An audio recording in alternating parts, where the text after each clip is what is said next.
자, 6월달은 호국 보훈의 달이라고 합니다. 6월 6일은 현충일이고 6월 25일은 6.25 한국 전쟁이 일어났던 날입니다. 자, 우리가 좀 생각해 봐야 될 문제가 있는데요. 최근에 보면 최상병 사건이 거의 한국 정치를 뒤덮고 있습니다. 자, 해병대에서 수해 후에 수색에 나갔다가 젊은 목숨이 잃게 됐지만 그 부모님들이 악착같이 이 문제에 대한 진상 규명을 해달라고 싸우는 것도 아닙니다. 자, 이 문제가 시발점이 된 것은 이 박정훈 대령이라는 사람이 위에서 이 사단장이나 그 고위층은 수사 대상에서 빼라 했는데 넣어서 이첩을 했고 명령 불복종 등으로 기소되면서 이 문제가 이제 커지기 시작했고 여기에 이제 해병대 일부가 가세해서 박정훈 대령 편을 들고 그리고 정권은 자신들이 한 행동이 옳다고 우기면서 그 과정에서 벌어졌던 여러 수상한 일들에 대해서 감추려고 했습니다. 그러니까 민주당이 달라들어서 이것이 이제 한 장병의 죽음의 원인을 조사하는 과정에서 직권 남용 등 여러 가지 행태들이 진행이 되었고 이것은 대통령의 경로에서 시작이 되었다. 그래서 나중에 이종섭 빼돌리기까지 진행이 되었다라고 하면서 총선 내내 이슈가 되었고 그리고 총선 이후에는 이제 특검 등으로 내몰리면서 이것이 윤석열 탄핵을 몰고 가려는 하나의 수단이 되어가고 있습니다. 저는 그 박정훈 대령이 소신 있게 최상병 죽음에 대해서 사단장이까지 책임을 물어야 된다고 한 부분 그리고 압력을 받았는데도 자신의 뜻을 굽히지 않고 그것을 폭로한 부분 이런 부분에 대해서는 용기 있는 행동이라고 생각합니다. 그런데 이것이 변호사가 붙고 이제 그러면서 민주당이 붙고 급기야 지난 토요일에는 이제 민주당이 이걸 가지고 전체 좌파 단체들을 모아서 집회까지 하였습니다. 그래서 이게 윤석열 탄핵으로 몰고 가는 하나의 구실이 되고 있어요. 김건희 문제와 더불어서요. 그럼 이 대목에서 박정훈 대령이나 해병대 소수의 행동들이 이것이 옳은 것인가? 과거에 처음에는 제가 이 사람들에 대해서 진실을 규명하는 게 맞다. 그 사람들 이야기를 들어야 된다 했지만 제가 그때 당부했던 게 있습니다.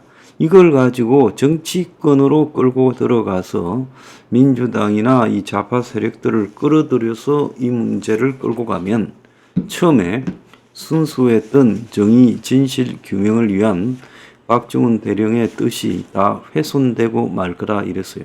근데 이제 박정훈 대령은 본인이 원튼 원치 않던 야당이라는 등에 올라타버렸습니다. 자, 그렇게 됐기 때문에 이것이 사병의 죽음에 관한 처벌 범위를 어디까지 해야 되느냐 그리고 그 길을 둘러싼 위에서 외압이 있었느냐라는 부분을 넘어서서 이것이 이재명 일당이 윤석열 정권을 엎으려는 하나의 구실로 가게 됐다는 거예요. 대통령이나 용산에서 국방부 장관이 지금 이 수사 범위에 대해서 사단장은 빼라 이런 이야기를 하는 부분이 때로는 부당할 수도 있고 잘못될 수도 있지만 군 전체적인 운영을 위해서 그렇게 말을 할 수도 있습니다.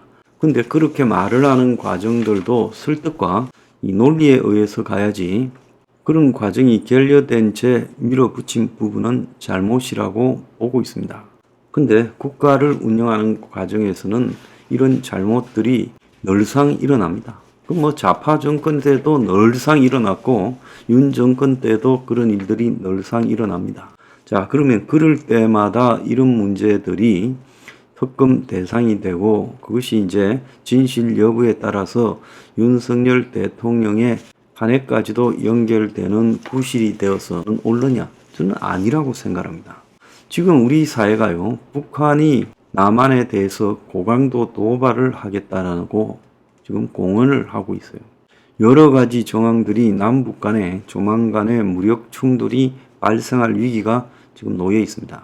남북 간에 역대 최악의 비대칭 전력 상황에 놓여 있어요. 자, 기관총이 나오는 시대에 일반 따발총을 가지고는 싸울 수가 없을 거예요. 포가 나온 시대에 말 타고 칼 들고 진격해서는 싸울 수가 없죠.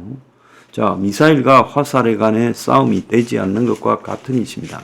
영화 레이더스 보면 한참 이 중동에 칼잡이들이 칼과 휘두르며 포음을 잡는데 권총 한 방으로 죽여버리는 일이 나오지 않습니까? 자, 북한과 한국 간에도 지금 한국이 가지고 있는 각종 첨단 재래식 무기라는 것이 결국 북한의 핵과 미사일 앞에는 무용지물이고 주한미군의 존재도 사실상 무용지물이 될 수 있어요. 자, 이런 상황에서 북한이 도발을 했을 때 그때 우리가 얼마나 싸울 수 있는가 하는 부분은 솔직히 저는 매우 미지수고 의문으로 보고 있습니다. 이 최상병 사건에서도 진짜로 문제는 대통령의 경로가 아니라 군의 기강이 저렇게 무너져 있는가라는 겁니다. 자, 거기에 대대장, 사단장, 해병사령관, 국방장관 중에 누구라도 이것은 내 책임이다 라고 자처하고 노는 사람이 없어요. 전부 빨뺨을 하고 있고, 그러다 보니 이 진실을 규명하고 폭로하겠다라는 박정훈 대령이 솔직히 돋보이는 상황에 가버렸다는 겁니다. 자, 그러니까 이 사람은 이제 야당을 등에 업고 제야 세력을 등에 업고 이제 어느덧 한국 군의 여러 가지 아픈 부분을 갖다가 파헤치는 위치에 가버렸어요. 자, 우리가 얼마 전에 수류탄 훈련병 사망, 또 얼차례 훈련병 사망을 겪었습니다. 그들도 어떻게 보면 다 서민의 자녀들이에요. 대한민국의 대통령 하려고 이제 하다 보면 군에 안 갔다 온 사람이 많죠. 이재명, 장애로 인한 군면제, 윤석열 부동시로 인한 군면제, 이준석, 백력 특혜로 한 6개월 갔다 왔나요? 그러니까 대한민국의 현재 대통령이 되고자 하는 유력한 사람들이 제대로 군을 안 갔다 온 사람 많다는 거예요. 솔직히 대한민국의 상류층 재벌 자식들 이런 사람들 중에 군에 현역으로 제대로 갔다 온 사람이 찾기가 어렵지요. 그러니까 옛날에 최태원 회장 딸이 해군에 갔을 때 그게 마치 화제처럼 비춰지지 않았습니까? 그래서 나라는 서민의 자식들이 지키는 거고, 그러다가 전쟁 나면 그들이 죽어가죠. 자, 부잣집 자식들은 도망갈 준비가 되어 있습니다. 미국에 유학 갔다 와갖고 또 어릴 때 미국에서 나와서 이중 국적도 가지고 있고요. 자, 그런데 이제 이런 장병 사고가 났을 때 국가가 장병 한 명 한 명을 제대로 돌본다라는 부분에 대해서 아직도 부족하다는 이런 부분이 있습니다. 자, 어지간하면 군에 빠지고, 자, 그야말로 서민과 중산층의 자식들만 군에 가는데 그 군에 간 자식들이 주기적으로 죽어나가는 부분에 대해서 이거는 군이 굉장히 반성하고 고쳐야 되죠. 근데 이거는요, 대한민국의 군 역사를 막론해서 쭉 있어 왔던 일입니다. 한참 회귀와 양성한 세대들을 군이라는 집단에 가두어서 통제하려다 보니까 이 갈등이 일어나고 사망사고가 끊이잖아요. 그래도 요즘 의문사는 없습니다. 제가 군에 다닐 때는 군 관련 의문사가 빈발했습니다. 어쨌거나 이런 장병의 사고 문제를 가지고 나라를 뒤흔들었어야 되겠냐는 겁니다. 억울하기로 말하면 최상병은 사고였습니다. 다소 부당한 지시로 업무를 수행하다가 사고가 난 거죠. 해프닝이죠. 자, 그런데 최상병이 똑같은 일을 수행했지만 사고가 안 났으면요, 그런 지시가 부당하다고 문제가 되지도 않았을 거예요. 사고가 나니까 문제가 된 겁니다. 거기에 반하면 얼차례를 받다가 죽은 훈련병 같은 경우에는 이거는 억울하기가 말할 데가 없지요. 솔직히 최상병보다 한 100배 정도 억울할 거라고 보입니다. 이거는요, 인간의 아주 고의적인 의지가 개입된 사망사고입니다. 그래서 최상병 문제처럼 설마 그거 하다가 죽겠냐라고 하는 가능성이 개입된 게 아닌 거죠. 이건 가능성이 아니라 한드위에 그런 식으로 얼차례를 시키다가 사람이 죽을 수 있다는 것을 의식을 해야 됨에도 그런 악독한 얼차례를 가한 문제입니다. 근데 이런 문제에 대해서는 또 말을 안 합니다. 최상병 사건이 문제가 된 것은 박정훈 대령이 이걸 처벌 대상에 대해서 해병대 헌병 책임자로서 조사를 했는데 그 부분을 위해서 부당하게 빼라 했다라는 걸 폭로함으로써 비롯된 문제예요. 어떻게 보면 군 내부에서 업무를 담당한 자의 소신과 위에서 또 여러 가지 정무적인 판단으로 한 결정, 그 사이에 충돌에 관한 문제입니다.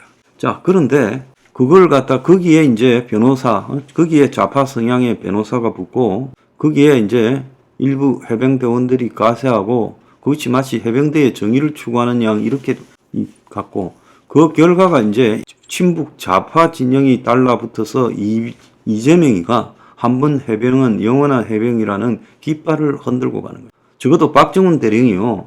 저는 외롭더라도 혼자 싸웠어야 된다고 봅니다.